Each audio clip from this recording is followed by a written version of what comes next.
नमस्कार, मी सरिता कौशिक। झिरो आवर मध्ये आपलं स्वागत।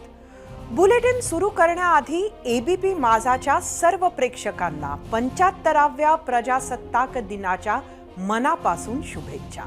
तर झिरो आवर मध्ये आता वळूया आजच्या दिवसातील मोठ्या बातमीकडे।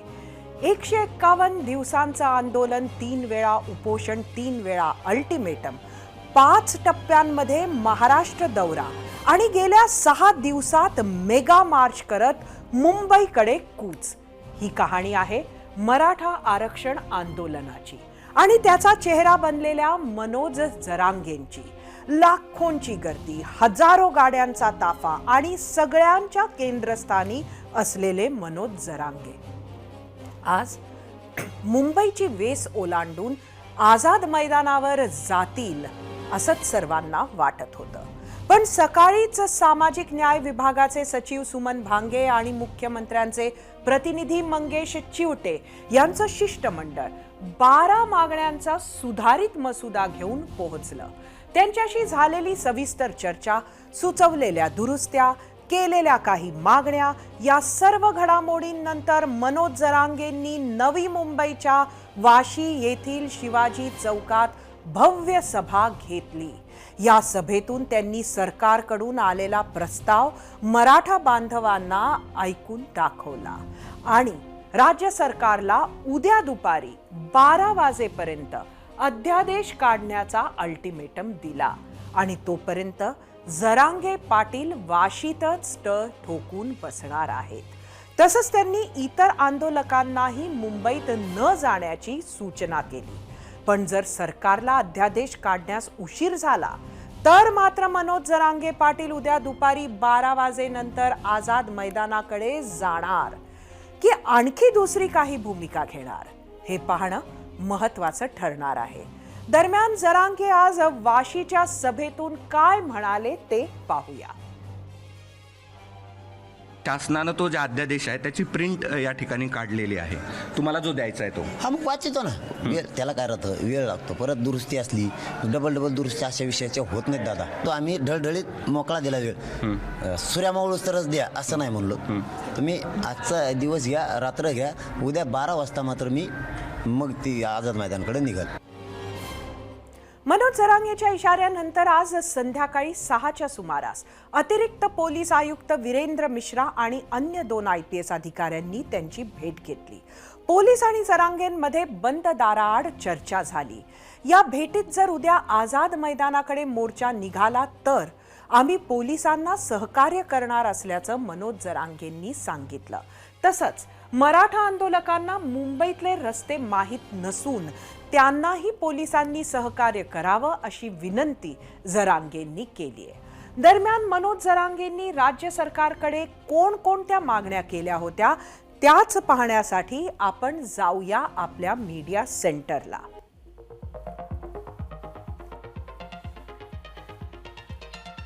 जरांगेंची मागणी काय होती ती बघूया। पहिली मागणी, कुणबी नोंदी सापडलेल्या 54 लाख मराठ्यांना प्रमाणपत्र वाटप करा।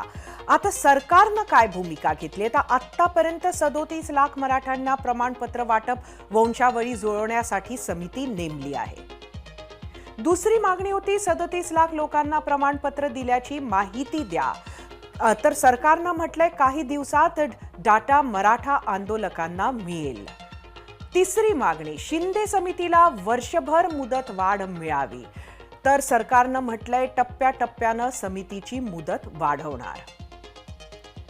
नोंद मिळाली त्या कुटुंबातील सगळ्या सोयऱ्यांना प्रमाणपत्र द्यावं, अध्यादेश काढावा, ज्यासाठी उद्या 12ची वेळ दिलेली आहे।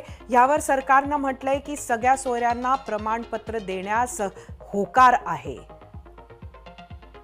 जरांगेंची मागणी आहे की महाराष्ट्रात मराठा आंदोलकांवरील गुन्हे मागे घ्या। सरकारनं भूमिका घेतली आहे, विहित प्रक्रिया राबवून गुन्हे मागे घेऊ।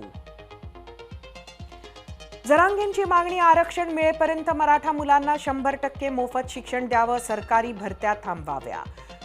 सरकारनं म्हटलंय मुलींना KG to PG पर्यंतचं शिक्षण देण्याचा निर्णय घेऊ, मुलांच्या मोफत शिक्षणाचा अद्याप निर्णय नाही।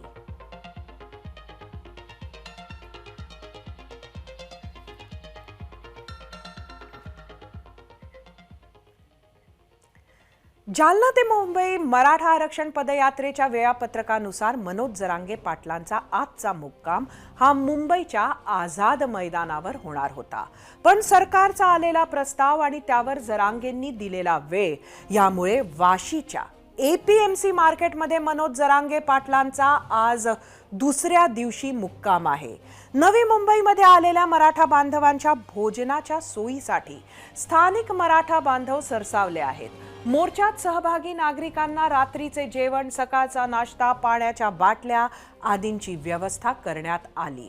याचबरोबर खारघर सेक्टर 15 येथील घरकुल सोसायटी तसेच खारघर सेक्टर 11 येथील बँक ऑफ बडोदा समोरील मैदान येथे एकत्रित भोजन संकलन करण्यात आले आहे. तर दुसरीकडे सेंट्रल फॅसिलिटी बिल्डिंगमध्ये महिलांच्या राहण्याची व्यवस्था करण्यात आली आहे. मराठा आंदोलनाशी संबंधित विषयावरच आम्ही तुम्हाला आजचा पहिला प्रश्न विचारला होता. तो प्रश्न पाहण्यासाठी जाऊया आपल्या पोल सेंटरला. आजचा आमचा पहिला प्रश्न होता, मराठा आरक्षण आंदोलन वाशीतच थांबवावं, मनोज जरांगेंनी सरकारची ही मागणी मान्य करावी का? तुम्हाला सांगायचं होतं होय किंवा नाही. आज आपण बघितलं आहे की मनोज जरांगेंनी ही मागणी मान्य केली आहे. मात्र जनतेचं काय कौल आहे, काय करावं ते आपल्याला जाणून घ्यायचंय. मुख्यमंत्री एकनाथ शिंदेंनीही जरांगेच्या आंदोलनाचा आढावा घेतलाय. मुंबई पोलीस आयुक्त विवेक फणसाळकर, देवेन भारती, सत्यनारायण चौधरींनी मुख्यमंत्र्यांची भेट घेतली आहे. या बैठकीत मराठा आंदोलकांची राहण्याची व्यवस्था आणि बंदोबस्ताची संपूर्ण माहिती मुख्यमंत्र्यांना देण्यात आली आहे. मुख्यमंत्र्यांचं शिष्टमंडळ मनोज जरांगेंशी चर्चा करत असताना उपमुख्यमंत्री देवेंद्र फडणवीस आणि उपमुख्यमंत्री अजित पवारांनीही सरकार सर्वतोपरी प्रयत्न करत असल्याचं सांगितलं. पाहुयात. कोणालाही आंदोलन करण्याचे पूर्ण अधिकार आहेत, पण ते शांततेने झालं पाहिजे, ते नियमाने झालं पाहिजे, अशा प्रकारे माननीय उच्च न्यायालयाने सांगितलं आहे. त्याचं आम्ही तंतोतंत पालन करू. त्याचसोबत जे प्रश्न आहेत ते प्रश्न कसे सोडवता येतील याकरता माननीय मुख्यमंत्र्यांच्या नेतृत्वात आमचे प्रयत्न चालू आहेत. माझा मराठा आरक्षणाला पाठिंबा आहे.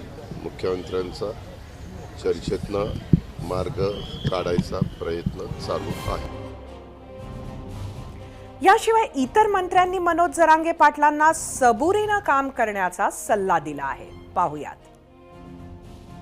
मराठा समाज असेल, ओबीसी समाज असेल, यांनी समन्वय ठेवावं आणि शेतकऱ्यांच्या बाबतीत असेल किंवा मराठा समाजाच्या बाबतीत, ओबीसीच्या बाबतीत हे सरकार त्यांच्या पाठीशी आहे. कोणावर बी अन्याय होऊ देणार नाही अशी ग्वाही मुख्यमंत्री मोदयांनी दिलेली आहे. त्याची मागणी रास्त आहे, मागणी पुरी व्हायला पाहिजे आणि मुख्यमंत्री, उपमुख्यमंत्र्यांसहित सर्व आमदार, एकही आमदार त्यांच्या विरुद्ध नाही आहे. फेब्रुवारी महिन्यामध्ये विशेष विधानसभेचं अधिवेशन बोलवून मराठा आरक्षणाबाबतीतला निर्णय घेण्याची घोषणा यापूर्वीच माननीय मुख्यमंत्री महोदयांनी घेतलेली आहे. त्यामुळं अशा पद्धतीनं मोठ्या संख्येनं लोक मुंबईमध्ये येणं, मुंबईकरांची गैरसोय होणं आणि विठीला सगळ्यांनाच धरणं हे योग्य नाही. सरकार काय करत नसतं तर जरांगे पाटील साहेबांचं म्हणणं हे योग्य होतं. सरकार सकारात्मक प्रतिसाद देते. आपल्या माध्यमातून माझी सुद्धा त्यांना विनंती आहे की त्यांनी अशा पद्धतीनं आंदोलन करण्याऐवजी सरकारला सहकार्य करावं. मराठा समाजाला आरक्षण देण्यासंदर्भातच आता सगळ्या आघाडीवर कारवाई सुरू आहे.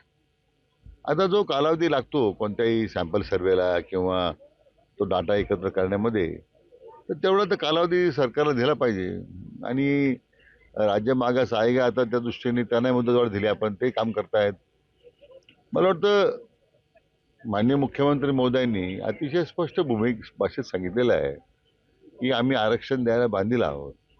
आणि त्यामुळे जरांगे पाटलांना एवढीच विनंती आम्हाला करायची आहे की आता जो कालावधी आपण सरकारकडे दिलेला आहे, एक विशेष अधिवेशन बोलवण्याचं सरकारने यापूर्वी जाहीर केलेलं आहे, तर मला वाटतं आपण थोडा वेळ थांबण्याची गरज आहे. माजी काँग्रेस प्रदेशाध्यक्ष आणि ज्येष्ठ नेते बाळासाहेब थोरात यांनीही समविचारी राज्य आणि केंद्र सरकारनं आरक्षणाचा प्रश्न सोडवावा अशी मागणी केली आहे. पाहुयात. मला वाटतं की सरकार त्या बाबतीत गंभीरपणे विचार करेल, न्याय देईल. केंद्र सरकार ज्यावेळेस आपल्या राज्य सरकार समवेत केंद्र सरकार आहे आणि केंद्र सरकारच्या हातामध्ये बरंच काही आहे. ते करू शकतात असं आम्हाला वाटतंय आणि म्हणून अपेक्षाही आहे की लवकर तो निर्णय व्हावा आणि मराठा समाजाला आरक्षण मिळावं. उपशिक्षण हे त्यापेक्षा आरक्षण हे महत्त्वाचं आहे. आरक्षण मिळालं पाहिजे. कोणाच्याही आरक्षणाला दुसरा धक्का न लावता आरक्षण निश्चित मिळालं पाहिजे आणि ते देणं शक्य आहे केंद्र सरकारने मनावर घेतलं तर. मनोज जरांगे पाटील मुंबईच्या वेशीवर म्हणजेच वाशीमध्ये तळ ठोकून बसलेले आहेत, तर तिकडे हजारो मराठा आंदोलकांनी आझाद मैदानात ठाण मांडलंय. जोपर्यंत जरांगे पाटील आरक्षण आंदोलनाबाबत पुढचा आदेश देणार नाही तोवर आझाद मैदान न सोडण्याची भूमिका या आंदोलकांनी घेतली आहे. दरम्यान आज सकाळीच मोठ्या संख्येनं मराठा आंदोलक आपल्या गाड्यांसह मुंबई छत्रपती शिवाजी महाराज टर्मिनस परिसरात पोहोचले. यामुळे काही काळ वाहतुकीचाही खोळंबा झाला होता, तर काही मराठा आंदोलकांनी थेट CSMT परिसरात रस्त्यावरच ठिय्या आंदोलनाला सुरुवात केली होती. मात्र पोलिसांनी तात्काळ या मराठा आंदोलकांना रस्त्यावरून आझाद मैदान परिसरात हलवलं आणि वाहतुकीचा प्रश्न सोडवला. मेट्रोच्या कामामुळे आझाद मैदानाची जागा अरुंद झाली आहे, त्यामुळे सध्याच्या जागेत केवळ 5 ते 7 हजार लोक कसे बसे उभे राहू शकतात. तरी सुद्धा हजारोंच्या संख्येनं मराठा आंदोलक आझाद मैदानाकडे येत आहेत.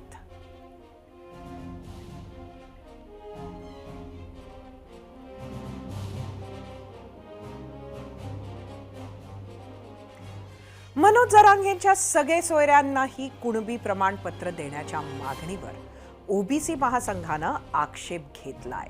तसंच जरांगेच्या मागण्या मान्य होऊन आज रात्रभरातच आंदोलन समाप्त होईल असा विश्वास ओबीसी नेते बबनराव तायवाडेंनी व्यक्त केलाय. पाहुयात. आपल्या देशामध्ये पितृसत्ताक पद्धती आहे. पितृसत्ताक पद्धती असल्यामुळे वडिलांचीच जात ही त्याच्या नातेवाईकाला म्हणजेच मुलाला, मुलीला, बहिणीला लागत असते. आईकडली जात मुलाला किंवा मुलीला लागत नाही. त्याच्यामुळे आईकडल्या नातेवाईकांना प्रमाणपत्र आईच्या याच्यावरती द्या. जर आपण नवऱ्याकडील यांना म्हटलं तर ते बरोबर होणार नाही. त्याच्यावरती सरकार काय विचार करतो ते आपण रात्रीपर्यंत बघू. म्हणजे पुष्कळशा त्यांच्या मागण्या मान्य झाला आता त्यांच्या या वक्तव्यावरून समजून आलेले आहे. शेवटचं काही थोडंसं असेल ते रात्रभरामध्ये होऊन उद्या मनोज जरांगे पाटील समाधानी हो आणि त्यांचं हे आंदोलन थांबो अशीच मी अपेक्षा करतो. आम्ही विचारलेल्या प्रश्नावर तुम्ही काय प्रतिक्रिया दिल्या आहेत त्या प्रतिक्रिया पाहण्यासाठी जाऊया आपल्या मीडिया सेंटरला. आजचा प्रश्न परत एकदा सांगते. मराठा आरक्षण आंदोलन वाशीतच थांबवावं. मनोज जरांगेंनी सरकारची ही मागणी मान्य करावी का? सोशल मीडियावर आलेल्या प्रतिक्रिया बघूया. एक्स वरून तेजस सुरवसे, सरकार सकारात्मक पावलं उचलतंय. क्युरेटिव्ह पिटिशनच्या माध्यमातून मराठा आरक्षण मिळेलच, परंतु मराठ्यांना ओबीसीतून नव्हे तर स्वतंत्र आरक्षण मिळावं. युट्यूबवरून मनीषा बारखडे, मुंबईत का नको? तेथील लोकांनाही कळू द्या काय चाललंय महाराष्ट्रात ते. युट्यूबवरून प्रकाश थोरात, हा काय बाहुला बाहुलीचा खेळ नाही. वाशीला जायचं आणि मुंबईत जायचं नाही. आरक्षणाचा लढा आहे तो आता असाच चालू राहणार. फेसबुकवरून राजू कानवडे, अजिबात नाही. आझाद मैदानावरच विजय साजरा करावा. फेसबुकवरून तेजस घोरपडे, ज्या मागण्या दुय्यम होत्या त्या मान्य करून मराठा समाजाची बोळवण केली आहे. इंस्टाग्रामवरून ओंकार घुले, ज्या मागण्या दुय्यम होत्या त्या मान्य करून मराठा समाजाची बोळवण केली आहे. इंस्टाग्रामवरून कुणाल पाटील, नाही, सरकारला एकदा मराठ्यांचा धडाका कसा असतो ते कळलंच पाहिजे.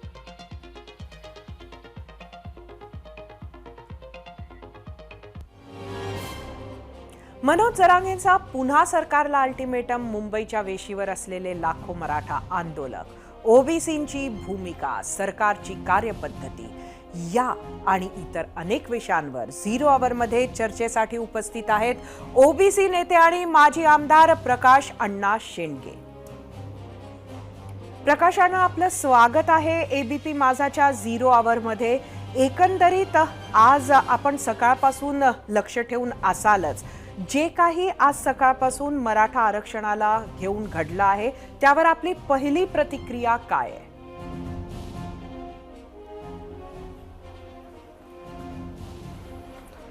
नमस्कार. आज सकाळपासून जे काही घडलेलं आपण पाहतोय, एक तर सर्वप्रथम आमचाही आज आंदोलन या ठिकाणी बाजारमध्ये होणार होतं. आम्हाला परवानगी देतो म्हणून सांगितलं होतं. अचानक संध्याकाळी 6 वाजता त्यांच्याकडं कॉन्फिडेन्शियल रिपोर्ट आला की लाखो ओबीसी बांधवसुद्धा आज या आंदोलनासाठी निघालेले आहेत आणि त्यामुळे त्यांनी कायदा सुव्यवस्था प्रश्न निर्माण होईल या कारणानं त्यांनी आमची परवानगीसुद्धा रद्द केली आणि त्यामुळं आम्ही आमचं आंदोलन उगीच विनाकारण वाद नको प्रशासनाशी आणि मराठा आंदोलकांशी, त्यामुळं आम्ही आमचं आंदोलन तात्पुरतं स्थगित केलं आणि ते बहुतेक पुढच्या आठवड्यात वगैरे आम्ही 1-2 दिवसात मिटिंग घेऊन ते आंदोलन याच्यापेक्षा तीव्र आंदोलन आम्ही करणार आहोत. हा एक प्रश्न एक.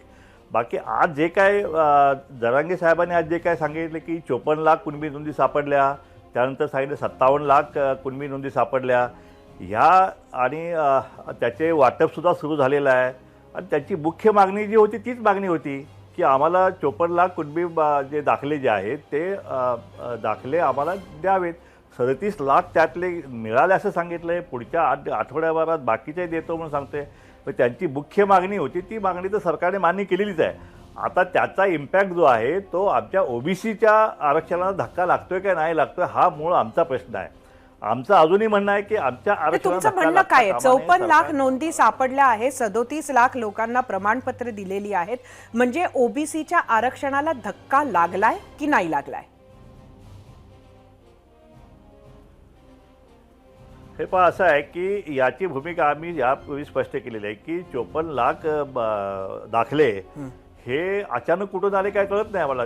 जरांगे सांगत होते पण सरकारनं पहिल्यांदा 18 जानेवारीच्या GR मध्ये मान्य केलं की त्या शिंदे समितीला सापडलेले आहेत. आता आमची अशी धारणा होती की ते 67 पासून जे दाखले मिळालेले आहेत त्या 54 लाख नोंदी आहेत.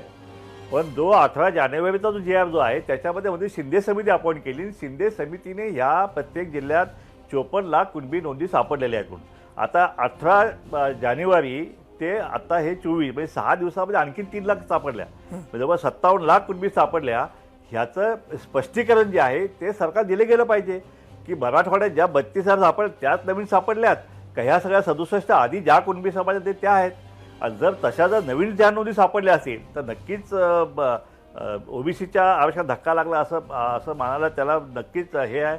आणि त्यामुळे आमचं स्पष्ट अशी धारणा झालेली की ह्या 54 लाख दाखले जर दिले गेले जे शिंदे समितीने सापडा असं सरकार म्हणते, आम्ही म्हणत नाहीये पण सरकार म्हणते.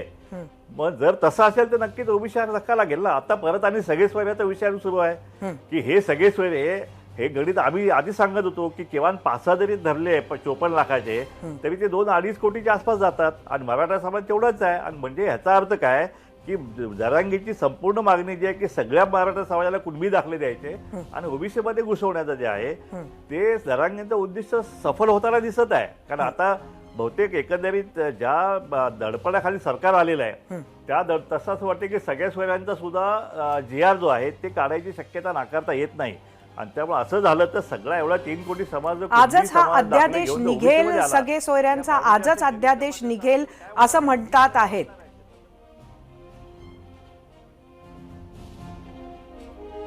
हो, सगळे सोयऱ्यांचा निर्णय आज निघेल असं आम्ही बी ऐकतोय. पण एकंदरीत कायदा जर बघितला जो इस्टॅब्लिश कायदा जो आहे की हे कुणाला सर्टिफिकेट द्यायचं ह्याच्याविषयी कायदा आहे. त्या कायद्याचं नाव आहे, मी आपल्याला कायद्याचं नाव पण सांगतो की त्या कायद्याप्रमाणे हे ऑलरेडी इस्टॅब्लिश केलं जातं. Maharashtra schedule caste, schedule tribe, denotified tribe, nomadic tribe, other backward classes and special backward categories, regulation of issuance of verification and caste certificate act 2000 याच्यामध्ये स्पष्ट म्हणलेलं आहे की अशा प्रकारे कास्टचा दाखला जो आहे तो पॅटर्नल साईडला देतो. म्हणजे वडिलाच्या आजोबाचा किंवा पंजोबाचा दाखला असेल तरच अशा, आणि एज्युकेशन तशा प्रकारचं एज्युकेशन असेल तरच अशा प्रकारचा दाखला जो आहे तो कुणबी असेल किंवा बाकी ओबीसी मधला असेल कोणाचा अशा प्रकारचा दाखला देण्याची दुसरी कुठलीही पद्धत. पण अध्यादेशानं हे बदलवता येईल का प्रकाशांना? अध्यादेशानं हा जो कायदा आपण सांगत आहात तो बदलता येईल? हा कायदा आहे अचानक रातोरात कायदा कसा बदलता येईल? त्याला अध्यादेश काढायला पाहिजे. तोच अध्यादेश काढणार त्याला आहे. अध्यादेश कायदा बदलता येणार आणि त्याला परत अध्यादेशाला परत कायद्यात रूपात म्हणजे अमेंडमेंट जे आहे त्याला अमेंडमेंट त्यांना द्यावी लागणार आहे. आणि ही अमेंडमेंट जर झाली समजा आपण मान्य केलं की आईकडच्या सुद्धा म्हणजे मात्र आपला तर एक पितृसत्ताक आपला संपूर्ण देश आहे, ही सगळी पद्धत अख्ख्या देशामध्ये आहे, फक्त महाराष्ट्रात असं नाही आहे. तर जर समजा एखादी मराठा समाजाची मुलगी आता हल्ली हे पण होतात आपले लव्ह मॅरेज सगळे होतात, समजा ब्राह्मणांच्या मध्ये समजा एखादं लग्न करून गेली काय तर डॉक्टर म्हणजे होतात ना असे कित्येक नवे आहेत, तर मग तो ब्राह्मण तो ओबीसी झाला का, तो त्याची मुलं कुणबी होणार का ती, काय समजलं का. जर आणखीन दलित समाजामध्ये गेली तर तो दलित कुणबी होणार, तो ओबीसी होणार का. म्हणजे एकंदरीत इतका प्रचंड गोंधळ जो आहे पण अशीच मागणी आहे. हा फक्त मराठा समाजात फक्त होणार नाही किंवा कुणबी ओबीसीत होणार नाही, एससी आणि एसटी मध्ये सुद्धा गोंधळ उडणार आहे सगळा हा. त्यामुळे हा कायदा बदलणे जे आहे हा तेवढी सोपी गोष्ट नाही आहे. सरकारच्या दृष्टिकोनातून फार मोठी कसोटी आहे. आणि त्यामुळं प्रकाशानं आज दिवसभर आपण या सगळ्या गोष्टी होत असताना आपण बघत आलो आहोत. आपला एवढा तीव्र विरोध आहे, तर या घडामोडी होत असताना ओबीसी नेतृत्वानं सुद्धा सरकारला आज संपर्क करण्याचा काही प्रयत्न केला का. आणि खरं तर सरकारमध्येच छगन भुजबळ आहेत जे आपल्या बरोबर आहेत, तर आज काय ठरवलं.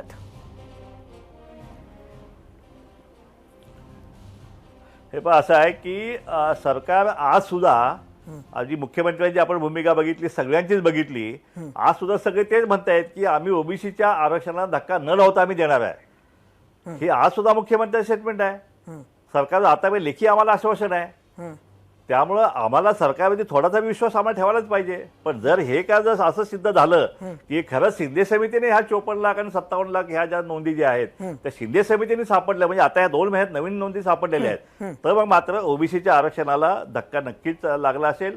आणि त्यामुळे सरकारने आमचा स्पष्ट विश्वासघात केला आहे अशी भूमिका आमच्या सगळ्या ओबीसीची होणार आहे. आणि आमचं त्यामुळं आणखीन तीव्र भावना घेऊन आमचे सगळे ओबीसी बांधव जे ते आंदोलनामध्ये उतरला. रस्त्यावरची लढाई आम्हाला सुद्धा करावी लागेल. शेवटी आमचं आरक्षण वाचवणं ही आमची प्रायोरिटी आहे. आता जरांगे साहेबांनी कुठं थांबायचं आणि कुठं हे करायचं त्यांचा प्रश्न आहे. आमचं भूमिका एवढा आहे, सरकारची भूमिका तीच आहे की ओबीसीच्या आरक्षण धक्का लागता कामा नये. ते कसा लागणार नाही हे सगळ्या नेत्यांनी आम्हाला सांगावं, मुख्यमंत्र्यांनी सांगावं अशी आपल्यामार्फत आमची सरकारकडे आमची विनंती आहे. नक्कीच माझं आपल्याला विचारणं हे आहे की आज खूप मोठ्या घडामोडी राज्यामध्ये होत असताना आपण संपर्क केलात का, काय सरकारनं आज आपल्याला सांगितलं. हो, सरकारशी आम्ही संपर्क केलेला आहे. त्यांनी सांगितले की आम्ही ओबीसीच्या आरक्षणाला धक्का न लागता आम्ही हे देणार आहोत. पण ते कसं देणार आहोत याचं स्पष्टीकरण अजून पण आम्हाला मिळालेलं नाही आहे काय. आणि म्हणून ते स्पष्टीकरण आम्हाला सरकारकडे उद्या किंवा परवा पण उद्यापर्यंतच आम्हाला सरकारनं आश्वासन आम्हाला केलं गेलं पाहिजे की तुम्ही कसं धक्का लागणार नाहीये. कारण सगळे सोयरे आणि 54 लाख 3 कोटी लोकांना कोणबी जर दाखले दिले, राहिलं काय शिल्लक मग ओबीसीचं आरक्षण. हे एवढा मोठा समाज 27% जर हे झाला तर आमच्या मुलांचं भविष्य उद्ध्वस्त होणार आहे महाराष्ट्रामध्ये. म्हणून आम्ही हा रस्त्यावरचा लढा तर आम्ही लढणारच आहोत. पण ह्याचा संपूर्ण ह्या प्रक्रियेला जे आहे ते आम्ही कोर्टामध्ये आव्हान नक्की देणार आहोत. कारण हे सगळं बेकायदेशीर चालू आहे. आमचं मराठा समाजाच्या वेगळं आरक्षण द्यायला आमचा मुळीच विरोध नाहीये. ज्याची पायाची शिवरायांच्या पायी शपथ घेऊन यांनी सांगितलेलं आहे. आता हे सगळे जर कुणबी झाले तर मग शिंदे साहेब जे आरक्षण देणार आहेत ते कुणाला देणार आहेत हा प्रश्न आमचा सरकारला आहे. नक्कीच हा प्रश्न सुद्धा समोर आहे. आणि आपल्या भावना आपण आज 0 आवर मध्ये व्यक्त केलात, त्याबद्दल आपले खूप खूप धन्यवाद. अत्यंत महत्त्वाच्या काही मागण्या आज 0 आवरच्या माध्यमातून ओबीसी नेत्यांनी सुद्धा मांडलेली आहे. मनोज जरांगेच्या आंदोलनाविषयी आम्ही विचारलेल्या प्रश्नावर तुम्ही दिलेला कौल पाहण्यासाठी जाऊया आपल्या पोल सेंटरला. परत एकदा आपला आजचा प्रश्न बघूया. मराठा आरक्षण आंदोलन वाशीतच थांबावं, मनोज जरांगेंनी सरकारची ही मागणी मान्य करावी का. एकूण 15,000 मतं यूट्यूबवर आलं. 27% लोकांनी होय म्हटलंय, 73% नाही. इंस्टाग्रामवर एकूण 4,000 मतं.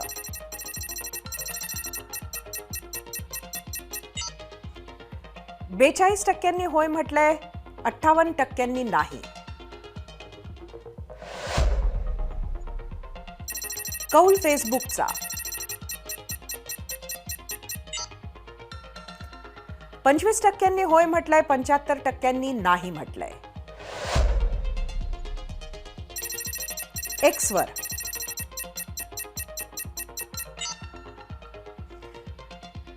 34% लोकांनी होय म्हटलंय, 66% नाही.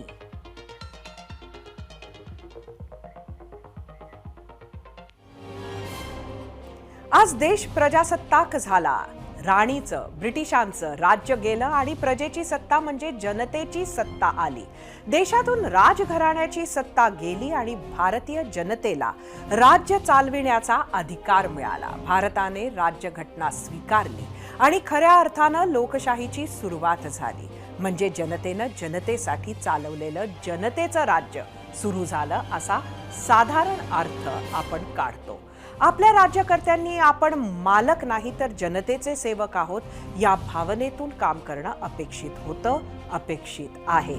जनतेनंही आपल्या अधिकारा इतकंच आपल्या जबाबदाऱ्यांचीही जाणीव ठेवावी असंही अपेक्षित आहे. लोकशाहीतील महत्त्वाच्या मूल्यांची आठवण करून देणारा अशा आजचा महत्त्वाचा दिवस. अशा महत्त्वाच्या दिवशी आपल्या राज्यातील बहुसंख्य असलेला एक समाज राज्याच्या राजधानीच्या वेशीवर चालत आला आहे. जनतेचं हे सरकार आपल्या हक्काचं असेल, त्याकडे सहानुभूतीपूर्वक, गांभीर्यपूर्वक बघेल अशी त्याला आशा आहे. हे सरकार आपल्यासोबत न्याय करेल अशी त्याला आशा आहे. पण हे करत असताना समाजातील सर्व स्तरातील वंचित, उपेक्षित जनतेच्या सगळ्या न्याय अपेक्षा हे पूर्ण करण्याचा प्रामाणिक प्रयत्न हे सरकार करेल अशी आशा आजच्या प्रजासत्ताक दिनी करूयात. ग्लोबल वॉर्मिंगच्या जमान्यातही हवामानाचा अंदाज लावणं जवळपास शक्य झालंय. मात्र बिहारच्या राजकारणात कधी काय होईल याचा अंदाज लावणं आजही शक्य नाहीये. बिहार में बहार है, नीतीश कुमार है अशी घोषणा देणारे जेडीयू कार्यकर्ते सध्या सबके नीतीश म्हणत भाजपच्या जवळ जात आहेत. गेल्या 2 दिवसांच्या घडामोडी पाहिल्या तर लक्षात येतंय की चौथ्यांदा भाजप आणि नितीश कुमारांचा जनता दल युनायटेड पक्ष एकत्र येण्याची शक्यता आहे. आज प्रजासत्ताक दिनाच्या कार्यक्रमातील दृश्यांनी नितीश कुमार आणि तेजस्वी यादवांमध्ये किती जास्त अंतर आलंय हे स्पष्ट झालंय. त्याशिवाय राजभवनातील कार्यक्रमातही नितीश कुमार पोहोचले आणि तेजस्वी यादव आलेच नाही. दुसरीकडे नितीश कुमार आणि भाजपमध्ये नव्या सरकार स्थापनेच्या चर्चा सुरू झाल्याचं समजतंय. इतकंच नाही तर सूत्रांच्या माहितीनुसार नव्या सरकारमधील खाते वाटपाची आणि मंत्रिपदांचीही चर्चा पूर्ण झाली आहे. शिवाय आगामी लोकसभा निवडणुकांसाठीचाही फॉर्म्युला ठरल्याची माहिती मिळत आहे. खरं तर 2020 साली जेव्हा बिहारमध्ये विधानसभा निवडणुका झाल्या होत्या तेव्हा नितीश कुमार एनडीएचाच हिस्सा होते. पुढे आघाडीत घुसमट होते अशी वेगवेगळी कारणं देत त्यांनी भाजपचा हात सोडला आणि लालूंच्या मदतीनं पुन्हा मुख्यमंत्री झाले. मात्र तिथेही लालू आणि तेजस्वी यादवांचं वर्चस्व वाढत गेलं आणि त्याचे साईड इफेक्ट्स गेल्या 8 दिवसांमध्ये पाहायला मिळाले. बिहारच्या याच राजकीय घडामोडींचा देशाच्याही राजकारणावर परिणाम होणार आहे. तो कसा हे पाहायचा आहेच. मात्र त्याआधी पाहूयात आपला आजचा दुसरा प्रश्न. जाऊया आपल्या पोल सेंटरला. याच विषयावर आपण आज विचारलं होतं, नितीश कुमार लालूची साथ सोडून भाजप सोबत गेले तर इंडिया आघाडीचं नुकसान होईल का? तुम्हाला सांगायचं होतं होय किंवा नाही.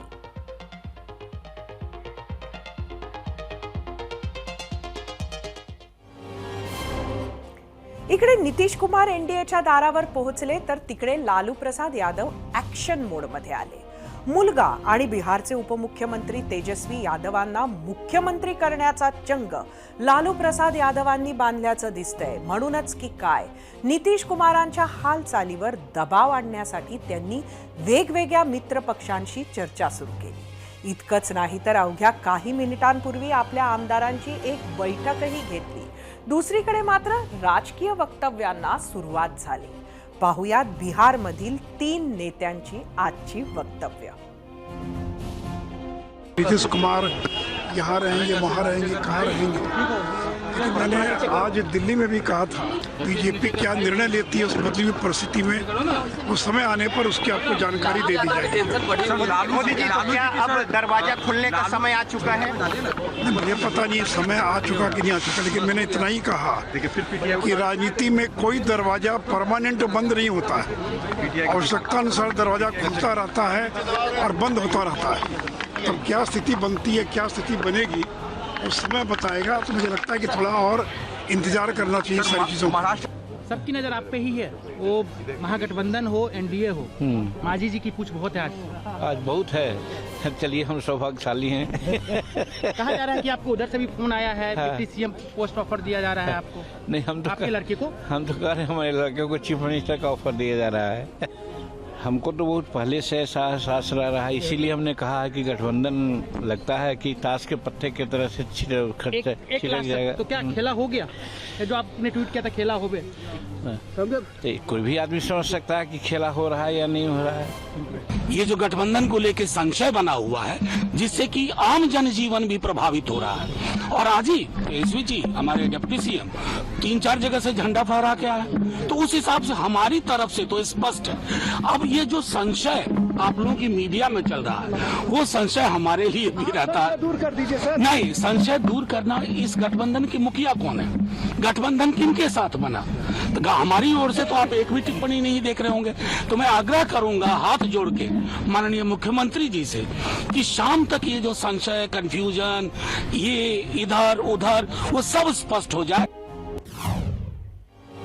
काही मिनिटांपूर्वी झालेल्या आरजेटीच्या बैठकीत लालू प्रसाद यादवांनी मोठं वक्तव्य केलंय। सूत्रांच्या माहितीनुसार नितीश कुमारांनी आपली साथ सोडली आहे आणि ते आता आपल्यासोबत नाहीयेत असं खुद्द लालू प्रसाद यादवांनी म्हटल्याचा दावा इथं उपस्थित एका आमदाराकडून केला गेलाय। 8 वेळा मुख्यमंत्री आणि 6 वेळा खासदार राहिलेल्या नितीश कुमारांनी अनेक वेळेला दिल्ली गाठली, मात्र त्यांना केंद्रीय मंत्रिपदावरच समाधानी राहावं लागलं। त्यामुळेच की काय पुन्हा एकदा दिल्ली स्वारी करण्यासाठी नितीश कुमारांनी मोदी विरोधात आघाडी स्थापन केली, ज्यात काँग्रेससह अनेक बड्या विरोधी पक्षांना एका छत्राखाली आणलं। इंडिया आघाडी स्थापन झाली, मात्र जेव्हा आघाडीच्या नेतृत्वाची चर्चा झाली तेव्हा काँग्रेस अध्यक्ष मल्लिकार्जुन खरगेंचं नाव पुढे आलं। खरगेंनाच विरोधकांच्या इंडिया आघाडीचं संयोजक व्हावं लागलं आणि नितीश कुमारांचं दिल्ली स्वारीचं स्वप्न दूर राहिलं। अर्थात मोदी विरोधात आघाडीला सत्ता स्थापने इतक्या जागा जिंकणं हाही एक भाग आहेच, मात्र संयोजक पद हातून गेल्यानंतर मुख्यमंत्रीपद हातून जाऊ नये यासाठी नितीश कुमार पुन्हा ऍक्टिव्ह झाले आणि बिहारच्या राजकारणात पुन्हा भूकंपाचे हादरे बसू लागले। पाहुयात नितीश कुमार आणि बिहारचं राजकीय नातं सांगणारा स्पेशल रिपोर्ट।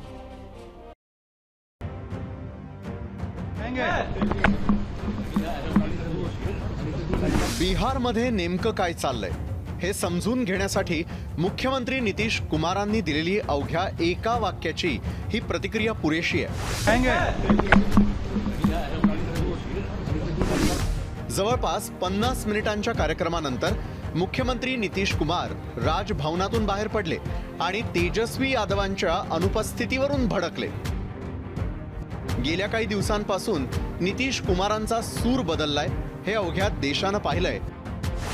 नरेंद्र मोदींचं उघडपणे कौतुक, घराणेशाहीच्या राजकारणावर टीका, राहुल गांधींच्या भारत जोडो न्याय यात्रेकडे पाठ फिरवणं, लोकसभेसाठी इंडिया आघाडीत सर्वाधिक जागांची मागणी करणं, फेब्रुवारीच्या पहिल्या आठवड्यापर्यंतचे सगळे सरकारी कार्यक्रम रद्द करणं आणि हे सर्व घडत असताना उपमुख्यमंत्री तेजस्वी यादव यांनी माध्यमांपासून दूर असणं, या सगळ्यातून लक्षात आलं होतं की महागठबंधन सरकारमध्ये काहीतरी कुरबूर सुरू आहे। आणि आज प्रजासत्ताक दिनाच्या कार्यक्रमात दोन्ही नेत्यांमधलं हे अंतर आणखी स्पष्ट झालं। सरकारी ध्वजारोहण झाल्यानंतर तेजस्वी आपल्या कार्यक्रमासाठी निघून गेले आणि मुख्यमंत्री नितीश कुमार राजभवनातील कार्यक्रमात गेले। तिथेही त्यांच्या बाजूच्या खुर्चीवर तेजस्वी यादवांचं नाव होतं, मात्र मंत्री अशोक चौधरी यांनी खुर्चीवर असलेला तेजस्वी यांच्या नावाचा कागद काढला आणि स्वतः त्या ठिकाणी बसले। यह बात तो सही है कि जहां है वहां नीतीश जी काफी परेशान हैं, दमघुटन की स्थिति में, इसलिए वहां से निकलना चाहते हैं। विरोधी का गठबंधन है, वो भी बिहार में तेजस्वी प्रसाद को मुख्यमंत्री बनाने का इरादा रख रही है, पर उसके लिए दबाव डाल रही है और नीतीश कुमार मुख्यमंत्री पद छोड़ना नहीं चाहते हैं। तो महागठबंधन में आने के बाद उनकी ऐसी समझ थी कि उनको पूरे देश में लोग संयोजक बना देगा, वो तो हुआ नहीं। कल होके एक प्रेस कॉन्फ्रेंस करेंगे, कहेंगे मेरी अंतरात्मा अब कह रही है कि भैया इन लोगों के साथ नहीं रहेंगे, ये लोग तो सब लोग एकजुट हुआ नहीं, हम तो कहे थे कि एकजुट हो जाइए, नहीं हुआ तब क्या करें, बिहार के लिए हम फिर भाजपा में जा रहे हैं। गेल्या काही दशकांचा घटनाक्रम पाहिला तर लक्षात येतं की लालू प्रसाद यादवांनंतर बिहारमध्ये नितीश कुमारांनी एक हाती राज्य केलं। त्यासाठी त्यांनी अनेक वेळा अनेक पक्षांसोबत तडजोडी केल्या, कधी भाजप सोबत, कधी लालू प्रसाद यादवांसोबत, तर कधी महागठबंधन सोबत, अशा अनेक आघाड्या केल्या। पण एक गोष्ट कायम राहिली, ती म्हणजे गेल्या 22 वर्षांमधलं त्यांचं मुख्यमंत्रीपद। 2014 साली नरेंद्र मोदी आणि RSSचा विरोध करत नितीश कुमारांनी NDAची साथ सोडली। त्यानंतर 2015 साली लालू प्रसाद यादव आणि नितीश कुमार एकत्र आले। खरं तर 20 वर्षांपूर्वीच नितीश कुमारांनी लालू प्रसाद यादवांची साथ सोडली होती, पण 15 साली एकत्र आलेल्या नितीश लालू या जोडीने मोदींचा विजयी रथ रोखला होता। 2015ला नितीश कुमार मुख्यमंत्री झाले, तर लालू प्रसाद यादवांचे पुत्र तेजस्वी यादव उपमुख्यमंत्री झाले। पण 2017 साली नितीश कुमारांनी पुन्हा एकदा लालू प्रसाद यादवांची साथ सोडली आणि रातोरात भाजप सोबत सत्ता स्थापन केली। 2020 साली 79 जागा जिंकत तेजस्वी यादव यांचा RJD पक्ष हा बिहारमधील सर्वात मोठा पक्ष म्हणून समोर आला, परंतु 45 आमदार असलेले नितीश कुमार भाजपच्या पाठिंब्याने मुख्यमंत्री झाले। त्यानंतर भाजप आणि नितीश कुमारांमध्ये अनेकदा कुरबुरी होत होत्या आणि सरकारला 2 वर्ष पूर्ण होण्याआधीच नितीश कुमारांनी भाजपची साथ सोडली। 2024 सालच्या निवडणुकांच्या तोंडावर विरोधकांची मूठ बांधत देशभरात दौरे करत इंडिया आघाडीची स्थापना केली। मात्र जेव्हा इंडिया आघाडीमध्ये काँग्रेस अध्यक्ष मल्लिकार्जुन खरगे संयोजक बनले, तेव्हापासून त्यांचं आघाडीपासून अंतर वाढलं। राज्यातही लालू प्रसाद यादव सक्रिय होत होते आणि त्यांनी मुलगा तेजस्वी यादव यांना मुख्यमंत्री करण्यासाठी हालचाली सुरू केल्याची चर्चा सुरू झाली। त्यांनी आमदारांच्या बैठका लावल्या, त्यामुळे इंडिया आघाडीमध्ये आधीच दुखावलेले नितीश कुमार महागठबंधनमध्येही नाराज झाले। गेल्या 2 दिवसांमध्ये इतक्या चर्चा झाल्या की नितीश कुमार NDAत जाणार आणि तेच भाजपच्या पाठिंब्यानं पुन्हा मुख्यमंत्री होणार आणि तसं झालं तर 9 वेळा मुख्यमंत्री म्हणून शपथ घेण्याचा विक्रमही त्यांच्याच नावावर होईल। आता हे होईल की नाही हे अवघ्या काही तासांमध्येच कळेल। 0 आवर ABP माझा।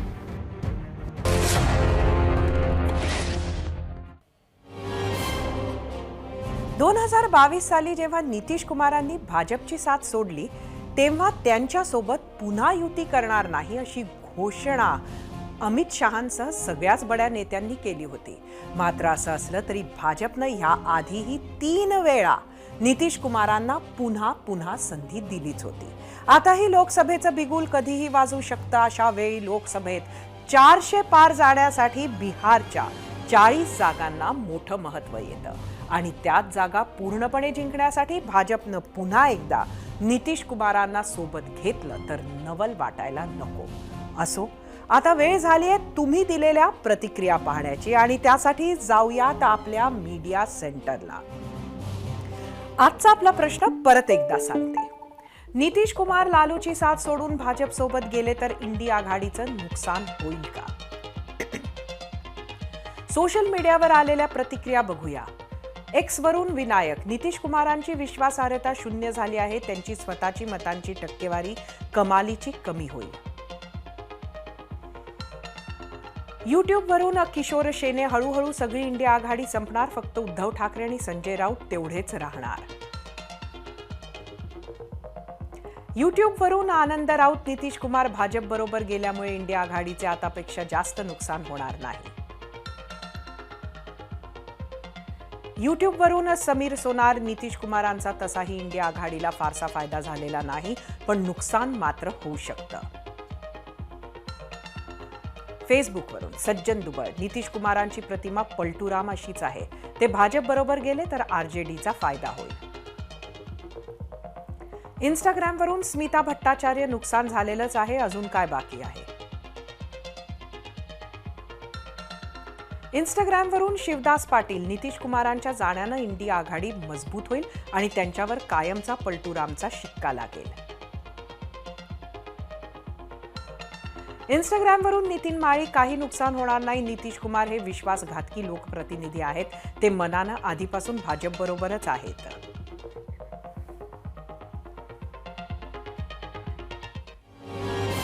तुम्ही दिलेल्या प्रतिक्रिया पाहिल्यानंतर आता वेळ झाली आहे आपला पोल रिझल्ट पाहण्याची आणि त्यासाठी जाऊयात आपल्या पोल सेंटरला. परत एकदा आपला आजचा प्रश्न, नितीश कुमार लालूची साथ सोडून भाजप सोबत गेले तर इंडिया आघाडीचं नुकसान होईल का? युट्यूबवर एकूण 20,000 मतं. 19% लोकांनी होय म्हटलं, 81% नाही. इंस्टाग्रामवर एकूण 2,000 मतं.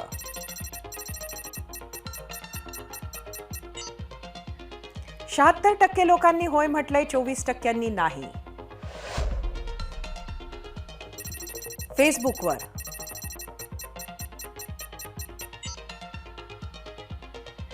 48% होय म्हटलंय, 52% नाही.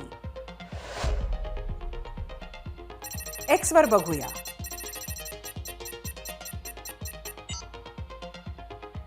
,54% लोकांनी होय म्हटले, 46% नाही.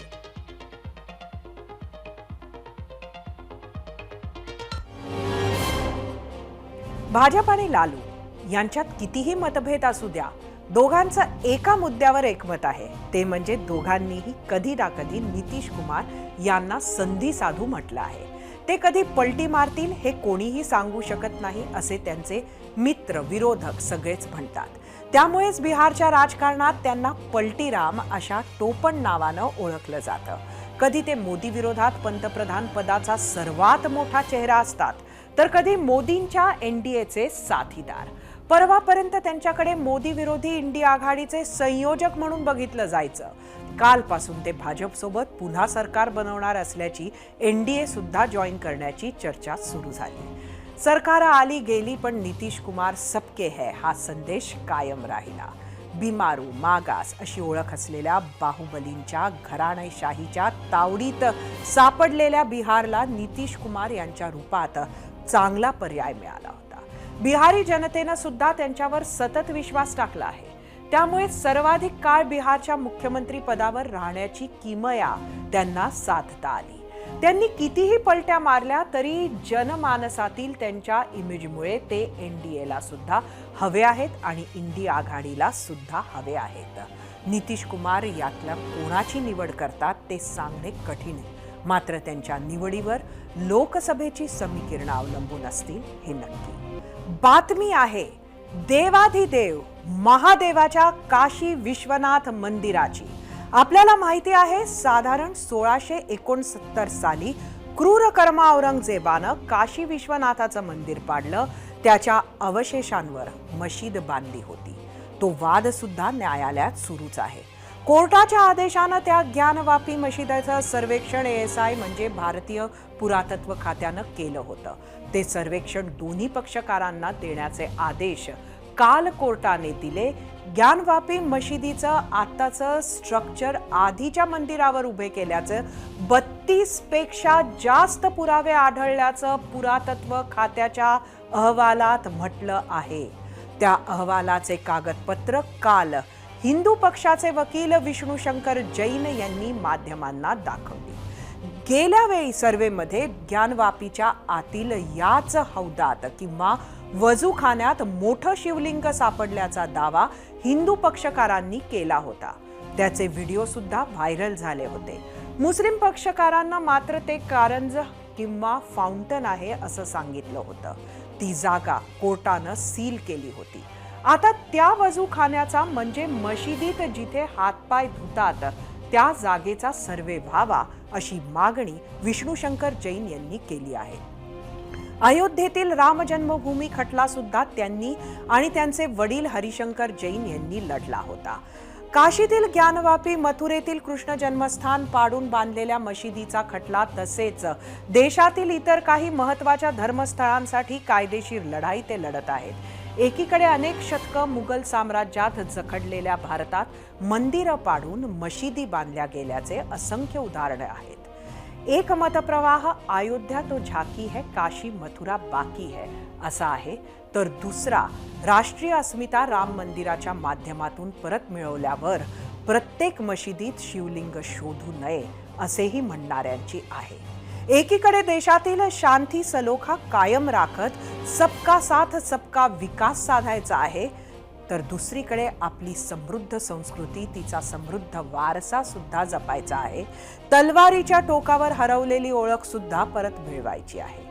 त्यासाठी या प्रजासत्ताक देशातले सगळे नागरिक एकत्र येऊन काम करतील अशी आशा करूयात आणि 0 आवरमध्ये आज इथेच थांबूयात. सोमवारी संध्याकाळी 7:56 पुन्हा भेटू.